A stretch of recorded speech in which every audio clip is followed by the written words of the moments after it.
तो ये है पार्ट पहला, जिसके 15 क्वेश्चन कार्बोहाइड्रेट टॉपिक के पहले पार्ट और दूसरे पार्ट से रिलेटेड हैं।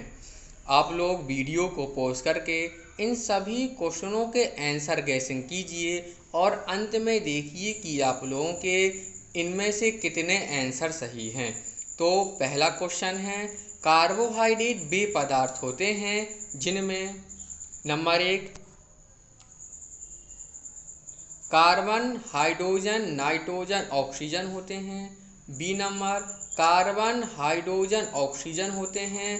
सी नंबर केवल कार्बन व हाइड्रोजन होते हैं। या डी नंबर कार्बन, हाइड्रोजन व सल्फर होते हैं। तो हमने आप लोगों को कार्बोहाइड्रेट के पार्ट पहले में बताया था कि कार्बोहाइड्रेट पदार्थ दो शब्दों कार्बन व हाइड्रेट से मिलकर बने होते हैं। कार्बन व हाइड्रेट से मिलकर बने होते हैं। कार्बन का तात्पर्य है सी से, हाइड्रेट ये क्या, तो जल के अणु H2O को हाइड्रेट कहा जाता है। तो कार्बन में कार्बन आ गया और हाइड्रेट में क्या होता है, हाइड्रोजन और ऑक्सीजन होते हैं। इसीलिए कार्बोहाइड्रेट को कार्बन के हाइड्रेट भी कहते हैं। तो इसका आंसर क्या हो जाएगा, बी नंबर कार्बन, हाइड्रोजन और ऑक्सीजन। तथा इसमें आप लोग पहले वाले में कंफ्यूज ना होना कि कार्बन, हाइड्रोजन, नाइट्रोजन और ऑक्सीजन, क्योंकि कभी कभी जल्दी जल्दी हम पहला वाला टिक कर देते हैं। तो आप लोगों को ये ध्यान देना होगा कि कार्बोहाइड्रेट में नाइट्रोजन उपस्थित नहीं होता, क्योंकि पहले और दूसरे विकल्प में केवल नाइट्रोजन बस का अंतर है और दोनों में कार्बन है, दोनों में हाइड्रोजन और दोनों में ऑक्सीजन है। दूसरा क्वेश्चन है, कार्बोहाइड्रेट की खोज किसने की। ये वाला ऑब्जेक्टिव क्वेश्चन हम आप लोगों को कार्बोहाइड्रेट टॉपिक के पार्ट पहले में करा चुके हैं। हमने आप लोगों को हर वीडियो में उसके वीडियो की अंत में उससे रिलेटेड कुछ महत्वपूर्ण ऑब्जेक्टिव क्वेश्चन कराए हैं। हम आप लोगों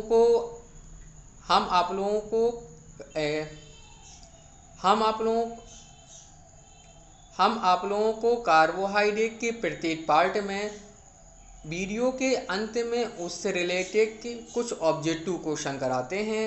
तब हमने आप लोगों को पहले पार्ट में ये वाला ऑब्जेक्टिव क्वेश्चन कराया था कि कार्बोहाइड्रेट की खोज किसने की। ए जस्टिक वॉन लिवेक ने, बी जे मूल्डर ने, सी थॉमसन ने या डी लुवेनहक ने। तो इसका आंसर क्या है, इसका आंसर है ए जस्टिक वॉन लिवेक ने। तथा आप लोगों को नीचे कमेंट करके बताना है कि वैज्ञानिक जे मूल्डर ने किसकी खोज की। तीसरा क्वेश्चन है, कार्बोहाइड्रेट में हाइड्रोजन व ऑक्सीजन का अनुपात कितना होता है। ए 2:1, बी 1:2, सी 2:3 या डी 3:2। तो हमने क्या बताया था, कार्बोहाइड्रेट में क्या उपस्थित होता है, हाइड्रेट यानी H2O जल का अणु, और जल के अणु में हाइड्रोजन और ऑक्सीजन का अनुपात कितना होता है, तो हाइड्रोजन 2 है और ऑक्सीजन कितने परमाणु, 1 है। यानी इनमें जल के अणु में हाइड्रोजन और ऑक्सीजन का अनुपात 2:1 होता है।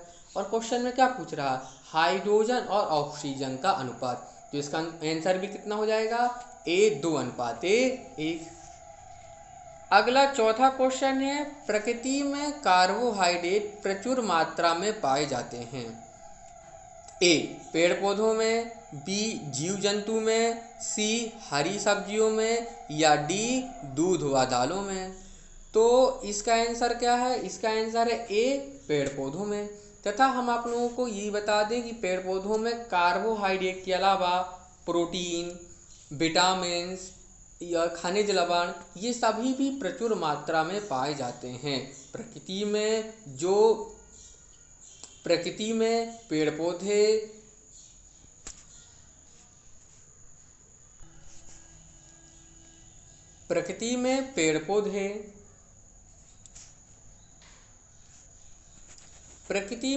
पौधे पोषक तत्वों के प्राथमिक स्रोत होते हैं और पेड़ पौधों से ये तत्व हमें प्रत्यक्ष या अप्रत्यक्ष रूप से प्राप्त होते हैं।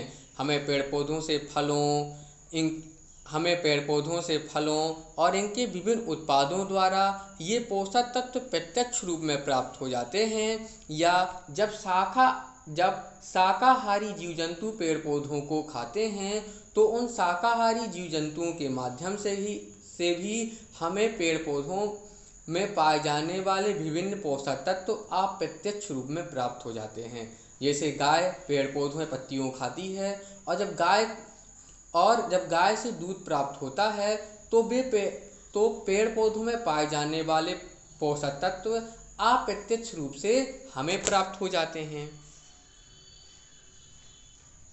अगला क्वेश्चन, 5वां क्वेश्चन है, कार्बोहाइड्रेट का समान सूत्र क्या होता है। ये क्वेश्चन भी हम आप लोगों को पार्ट पहले में करा चुके हैं।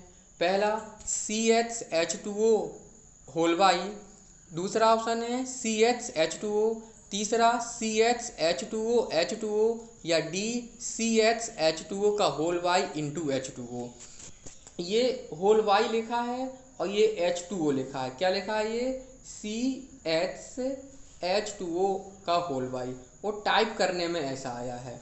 तो इसका समान सूत्र क्या होता है? यही A नंबर होता है, और हमने आप लोगों को बताया भी था और इसका ऑब्जेक्टिव क्वेश्चन करा भी चुके हैं आप लोगों को ये ध्यान देना होगा। मोस्ट है कार्बोहाइड्रेट का समान सूत्र कितना होता है, तो आप लोगों को याद होना चाहिए CHH2O का होल बाई।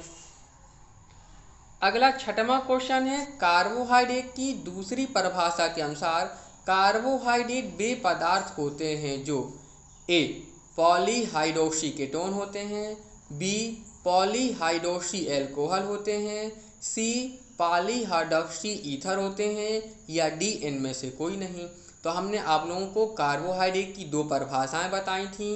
पहली परिभाषा जो 2 कारणों से अमान्य कर दी गई थी, और दूसरी परिभाषा बताई थी कि कार्बोहाइड्रेट वे पदार्थ होते हैं जिनमें पॉलीहाइड्रोक्सी एल्डिहाइड या पॉलीहाइड्रोक्सी कीटोन होते हैं। तो इसमें क्या हो जाएगा? इसमें यहाँ पर पॉलीहाइड्रोक्सी एल्डिहाइड तो दिया ही नहीं ऑप्शन में, तो यहाँ पर सही कौन हो जाएगा?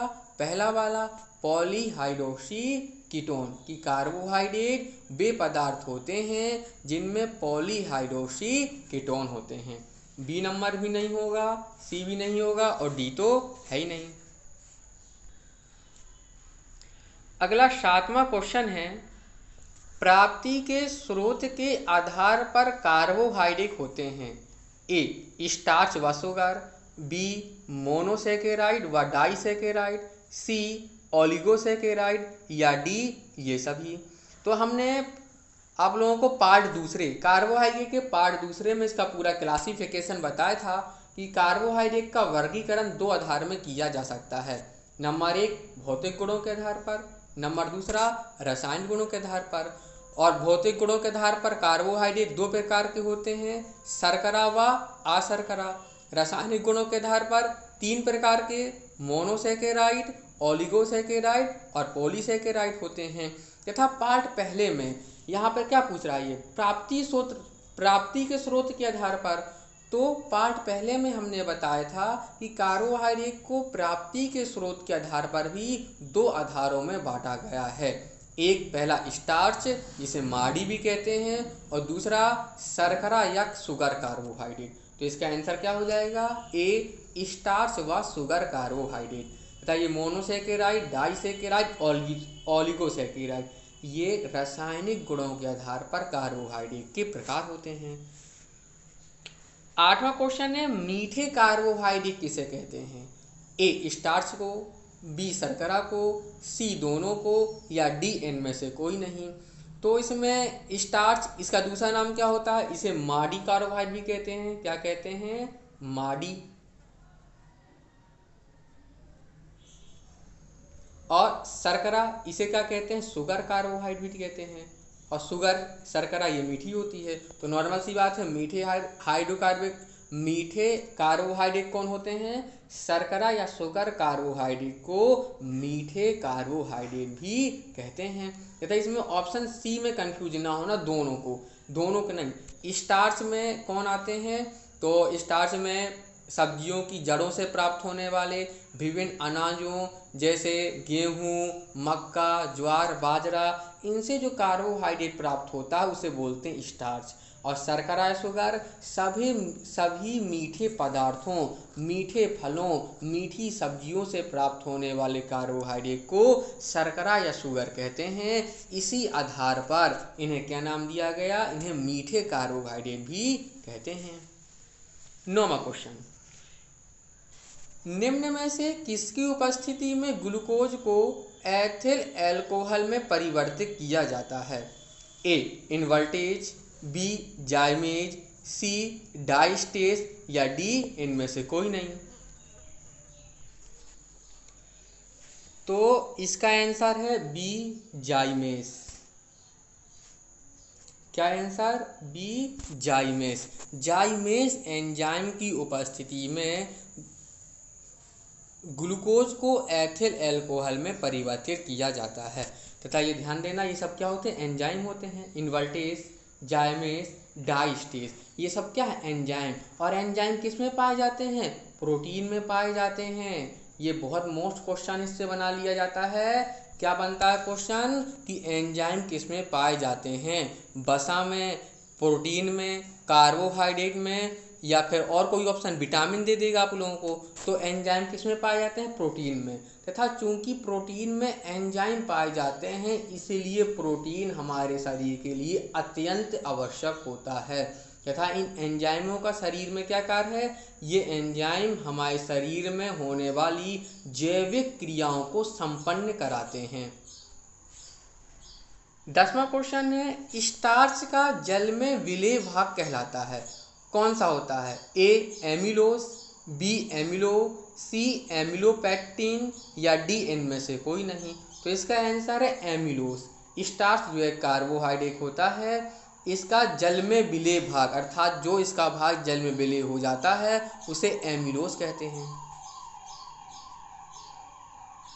अगला 11वां क्वेश्चन है, एल्डिहाइड व कीटोन क्रियात्मक समूह हैं। ए मोनोसेकेराइड के, बी डाइसेकेराइड के, सी पॉलीसेकेराइड के या डी सभी के। तो इसका आंसर क्या है? इसका आंसर है ए मोनोसेकेराइड के। हमने आप लोगों को बताया था मोनोसेकेराइड कितने होते हैं? मोनोसेकेराइड 2 होते हैं। पहला ग्लूकोज व फ्रक्टोज, ये दो क्या होते हैं? मोनोसेकेराइड। इसके अलावा भी मोनोसेकेराइड और होते हैं, लेकिन मुख्य होते हैं ग्लूकोज और फ्रक्टोज।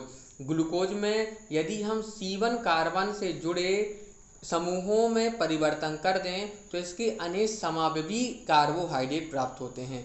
इसी प्रकार फ्रक्टोज के भी समावयवी कार्बोहाइड्रेट प्राप्त होते हैं और वो सभी मोनोसेकेराइड होते हैं। लेकिन मुख्य कितने होते हैं? 2 ग्लूकोज और फ्रक्टोज होते हैं। ये दोनों क्या? कार्बोहाइड्रेट। जो ये दोनों कार्बोहाइड्रेट की परिभाषा का पालन करते हैं उसके अनुसार ग्लूकोज पॉलीहाइड्रोक्सी एल्डिहाइड होता है और फ्रक्टोज पॉलीहाइड्रोक्सी कीटोन होता है। अर्थात फ्रक्टोज का सूत्र देखेंगे, संरचना सूत्र, अणुसूत्र नहीं, अणुसूत्र दोनों का समान होता है। संरचना सूत्र देखेंगे फ्रक्टोज का तो उसमें कीटोन समूह उपस्थित होता है और ग्लूकोज में एल्डिहाइड समूह उपस्थित होता है। तो एल्डिहाइड व कीटोन किस क्रियात्मक समूह होते हैं? मोनोसेकेराइड के। और डाइसेकेराइड, पॉलीसेकेराइड ये क्या है? ये भी ग्लूकोज के प्रकार होते हैं। डाई में क्या आता है?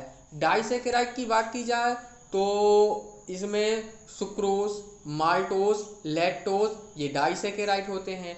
पॉलीसेकेराइड स्टार्च, सेलुलोज, ग्लाइकोजन, इन्युलिन, है ना। चौथा कौन सा? इन्युलिन। ये क्या होते हैं? ये पॉलीसेकेराइड होते हैं, जिनमें से स्टार्च, सेलुलोज और ग्लाइकोजन ये सम पॉलीसेकेराइड होते हैं और इन्युलिन विषम पॉलीसेकेराइड होता है। 12वां क्वेश्चन, कार्बोहाइड्रेट सजीवों के लिए बहुत उपयोगी होते हैं, क्यों उपयोगी होते हैं? ए इनसे ऊर्जा प्राप्त होती है, बी जैविक क्रियाओं में सहायक होते हैं, सी शरीर की वृद्धि करते हैं या डी उपयुक्त सभी। तो हमने आप लोगों को पहले बताया था कार्बोहाइड्रेट क्यों आवश्यक होते हैं? क्योंकि हमें इनसे ऊर्जा प्राप्त होती है। हम दैनिक जीवन में जो आहार लेते हैं उन आहार का मुख्य उपयोग क्या है? हम ऊर्जा प्राप्त होती है। यदि हम आहार क्यों ग्रहण करते हैं? ऊर्जा के लिए। यदि हम भोजन नहीं खाते तो यदि हम भोजन नहीं करते तो हमें ऊर्जा प्राप्त नहीं होती है, हमें दुर्बलता आती है। और भोजन से क्या प्राप्त होती? ऊर्जा। और भोजन क्या है अनाज जी? कार्बोहाइड्रेट हैं। तो कार्बोहाइड्रेट से क्या प्राप्त होती? हमें ऊर्जा प्राप्त होती है। तथा बी नंबर ऑप्शन देखें, इसे थोड़ा एक्सप्लेन करें कि जैविक क्रियाओं में कौन सहायक होते हैं? तो प्रोटीन। अभी हमने बताया था आप लोगों को, प्रोटीन में क्या पाए जाते हैं? एंजाइम। और ये एंजाइम हमारे शरीर में जैविक क्रियाओं को संपन्न कराते हैं और इन जैविक क्रियाओं के द्वारा ही हमारे शरीर की वृद्धि होती है ना। तो प्रोटीन क्या होते हैं? जैविक क्रियाओं में सहायक होते हैं और शरीर की वृद्धि भी प्रोटीन से ही होती है। 13वां क्वेश्चन है, सजीवों को निम्न में से किसकी प्रथम आवश्यकता होती है? ए कार्बोहाइड्रेट की, बी प्रोटीन की, सी वसा की, या डी विटामिन की। तो इसका आंसर आप लोग गैसिंग कीजिए और हमें हमारा ऐसा कि 90% लोग इसका आंसर गलत ही टिक करेंगे। तो इसका आंसर क्या है? ए कार्बोहाइड्रेट। तो इसका आंसर ए कार्बोहाइड्रेट गलत है, बी प्रोटीन। हमने इसलिए कहा क्योंकि ये कार्बोहाइड्रेट टॉपिक का ऑब्जेक्टिव क्वेश्चन है। तो जिन लोगों ने प्रोटीन टॉपिक की वीडियो देखी है वो तुरंत बी प्रोटीन टिक कर देंगे, नहीं तो ये क्वेश्चन जो है कार्बोहाइड्रेट टॉपिक के हैं तो सभी लोग कार्बोहाइड्रेट की गैसिंग करेंगे। तथा हमने आप लोगों को बताया था कि सजीवों का जो शरीर होता है वो प्रोटीन से बना होता है। हमारे शरीर में जो कोशिकाएं, ऊतक हैं, ये सब किससे बने हैं? प्रोटीन से बने हैं। तथा हमारे शरीर को जो शक्ति प्राप्त होती है वो किससे बनी होती? वो प्राप्त होती है कार्बोहाइड्रेट से। लेकिन जब हमारा शरीर ही नहीं बनेगा, शरीर का निर्माण ही नहीं होगा, तो उसे शक्ति देने से क्या मतलब है? अर्थात पहले तो ये शरीर होना चाहिए, फिर हम क्या करेंगे? शरीर के संचालन के लिए उसे शक्ति देंगे, अर्थात भोजन ग्रहण करेंगे। तथा शरीर की जो कोशिकाएं वो बनी होती प्रोटीन से, तो सजीवों को पहले किसकी आवश्यकता होती? प्रोटीन की। तथा इन मेन पॉइंट कि यदि हमारे शरीर में कोशिकाएं, ऊतक प्रोटीन से बन गए हैं, शरीर का निर्माण हो गया, तो हमें अब दोबारा प्रोटीन की आवश्यकता क्यों होती है? तो हमने आप लोगों को प्रोटीन टॉपिक की 4 वीडियो बनाई हैं। पहले में इसका पूरा बेसिक कॉन्सेप्ट, इसकी बेसिक डेफिनीशन, दूसरे में इसका पूरा क्लासिफिकेशन, तीसरे में प्रोटीन का विकटीकरण और पुनः समानीकरण क्या होता है, और चौथे में प्रोटीन टॉपिक के 30 महत्वपूर्ण ऑब्जेक्टिव क्वेश्चन हमने आप लोगों को कराए थे। तो हमने उसमें आप लोगों को बताया था कि प्रोटीन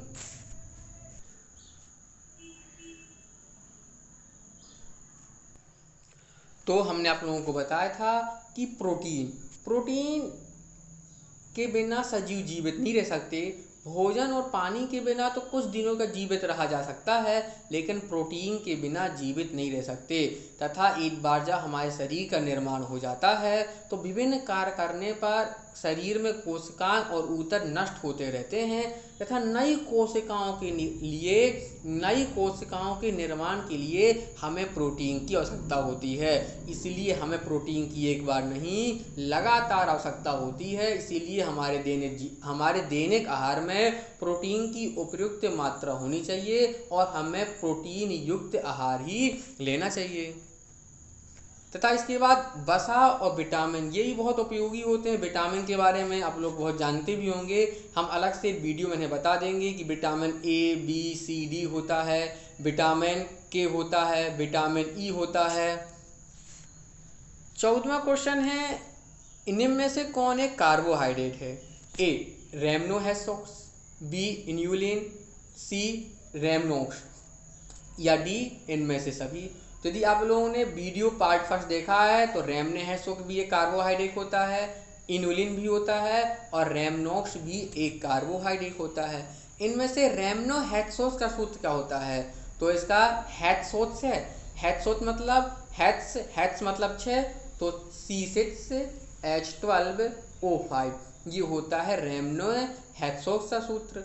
सी रैमनोस का सूत्र क्या होता है? तो रैमनोस में ये ध्यान देना होगा, एक ज़्यादा कर दो, यानी क्या 6 से C6 रैमनोहेक्सोस में होते हैं, रैमनोस में C7 और हाइड्रोजन दुगने 14 और ऑक्सीजन कार्बन से कम 6 होते हैं तथा इन दोनों रैमनोस और रैमनोहेक्सोस के कारण ही कार्बोहाइड्रेट की पहली परिभाषा अमान्य कर दी गई, क्योंकि पहली परिभाषा के अनुसार कार्बोहाइड्रेट में ऑक्सीजन और जल का अनुपात कितना होना चाहिए, 2:1 होना चाहिए। इसमें देखा जाए कार्बन और हाइड्रोजन का अनुपात है 2:1, कार्बन 6 हाइड्रोजन 12, कार्बन 7 हाइड्रोजन 14 तथा ऑक्सीजन में इसमें यहाँ पे 12 है तो 6 के स्थान पर 5 हो गए, और हाइड्रोजन 14 है तो कितने होने चाहिए, 7, कितने हो गए 6, अर्थात इनमें हाइड्रोजन और ऑक्सीजन का अनुपात 2:1 नहीं है, लेकिन ये कार्बोहाइड्रेट के सभी गुण प्रदर्शित करते हैं।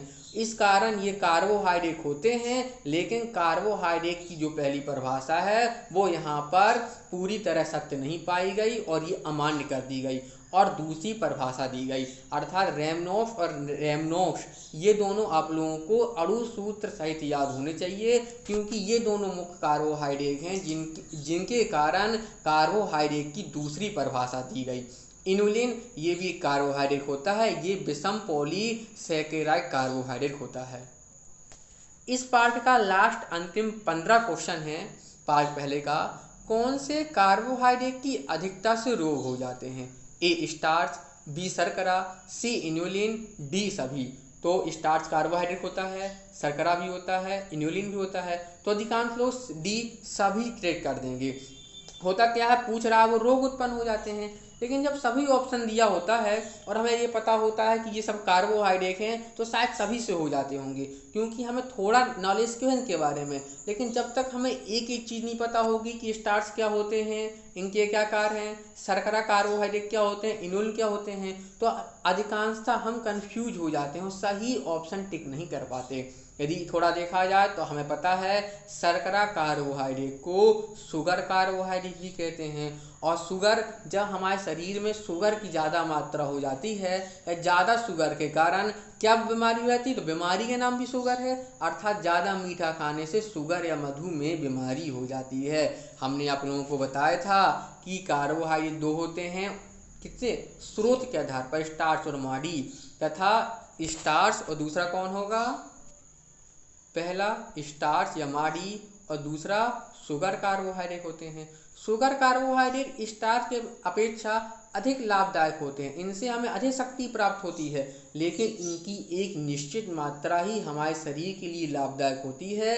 ज़्यादा मात्रा से हमारे शरीर में विभिन्न रोग उत्पन्न हो जाते हैं, शरीर का ज़्यादा वजन बढ़ जाता है जिससे मोटापा हो जाता है और अन्य बीमारियां भी उत्पन्न होती हैं। हमने आप लोगों को इससे संबंधित कुछ बीमारियां भी बताई थी, जैसे अजीर्ण, अपच, अर्थात ज़्यादा मीठा से हम ज़्यादा मीठा खाने से पाचन शक्ति कमज़ोर हो जाती है, जैसे अपच, भोजन का ना पचना, ऐसी बीमारियां सामने आती हैं। मधुमेह, शुगर और बताइए कि क्या पेचिस, दस्त जिसे डायसिस भी बोलते हैं, ऐसी बीमारियां उत्पन्न हो जाती हैं तथा शरीर में वजन या मोटापा बढ़ने से और बीमारियां भी उत्पन्न हो जाती हैं। तो इसका आंसर क्या है, बी शर्करा। शर्करा कार्बोहाइड्रेट की अधिकता, ध्यान देना, इसकी निश्चित मात्रा हमारे शरीर के लिए बहुत लाभदायक है। स्टार्च से ज़्यादा हमें इससे शक्ति प्राप्त होती है, स्टार्च कार्बोहाइड्रेट से ज़्यादा, लेकिन जब अधिकता हो जाती है तो इससे बहुत सारे रोग उत्पन्न हो जाते हैं।